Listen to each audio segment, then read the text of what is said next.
मरकुस की इंजील बाब 13।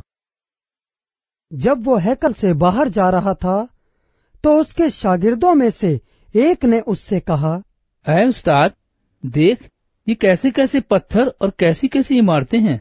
यीशु ने उससे कहा, तो इन बड़ी बड़ी इमारतों को देखता है?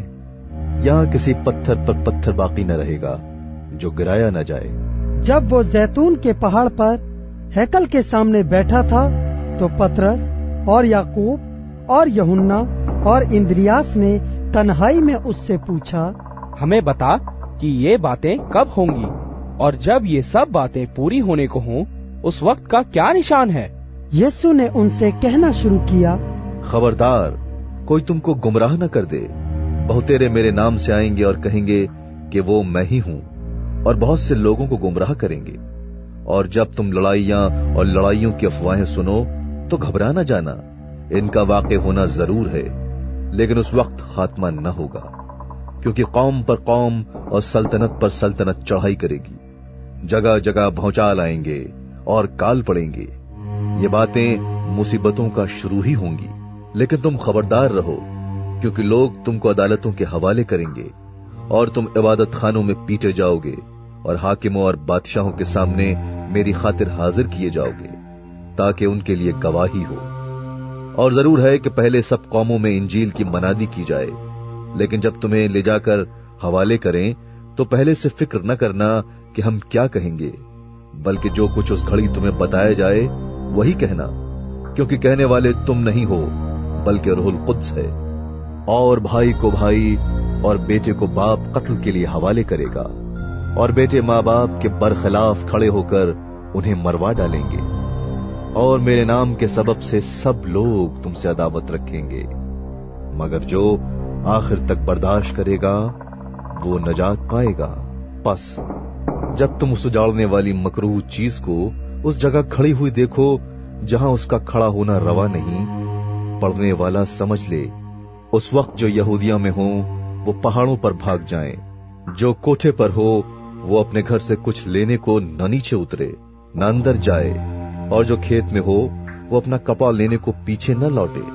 मगर उन पर अफसोस जो उन दिनों में हामिला हूं और जो दूध पिलाती हूं। और दुआ करो कि ये जाड़ों में न हो, क्योंकि वो दिन ऐसी मुसीबत के होंगे कि खिलकत के शुरू से जिसे खुदा ने खल्क किया न अब तक हुई है न कभी होगी। और अगर खुदावंद उन दिनों को न घटाता तो कोई बशर न बचता, मगर उन बरगुजीदों की खातिर जिनको उसने चुना है उन दिनों को घटाया। और उस वक्त अगर कोई तुमसे कहे कि देखो मसीह यहाँ है या देखो वहां है, तो यकीन न करना, क्योंकि झूठे मसीह और झूठे नबी उठ खड़े होंगे और निशान और अजीब काम दिखाएंगे, ताकि अगर मुमकिन हो तो बरगुजीदों को भी गुमराह कर दें। लेकिन तुम खबरदार रहो, देखो मैंने तुमसे सब कुछ पहले ही कह दिया है।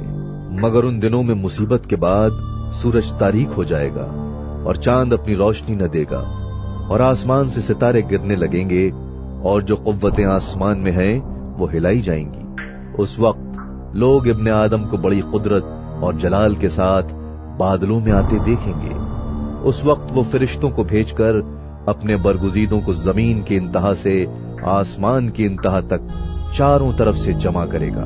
अब अंजीर के दरख्त से एक तमसील सीखो। जो ही उसकी डाली नर्म होती और पत्ते निकलते हैं, तुम जान लेते हो कि गर्मी नजदीक है। इसी तरह जब तुम इन बातों को होते देखो तो जान लो कि वो नजदीक बल्कि दरवाजे पर है। मैं तुमसे सच कहता हूं कि जब तक ये सब बातें न हो लें, ये नस्ल हरगिज तमाम न होगी। आसमान और जमीन टल जाएंगे, लेकिन मेरी बातें न टलेंगी। लेकिन उस दिन या उस घड़ी की बाबत कोई नहीं जानता, न आसमान के फरिश्ते न बेटा, मगर बाप। खबरदार, जागते और दुआ करते रहो, क्योंकि तुम नहीं जानते कि वो वक्त कब आएगा। ये उस आदमी का सा हाल है जो परदेस गया हुआ है, और उसने घर से रुखसत होते वक्त अपने नौकरों को इख्तियार दिया, यानी हर एक को उसका काम बता दिया, और दरबान को हुक्म दिया कि जागता रहे। बस जागते रहो, क्योंकि तुम नहीं जानते कि घर का मालिक कब आएगा, शाम को या आधी रात को या मुर्ग के बांग देते वक्त या सुबह को। ऐसा न हो कि अचानक आकर वो तुमको सोते पाए, और जो मैं तुमसे कहता हूं वही सबसे कहता हूं कि जागते रहो।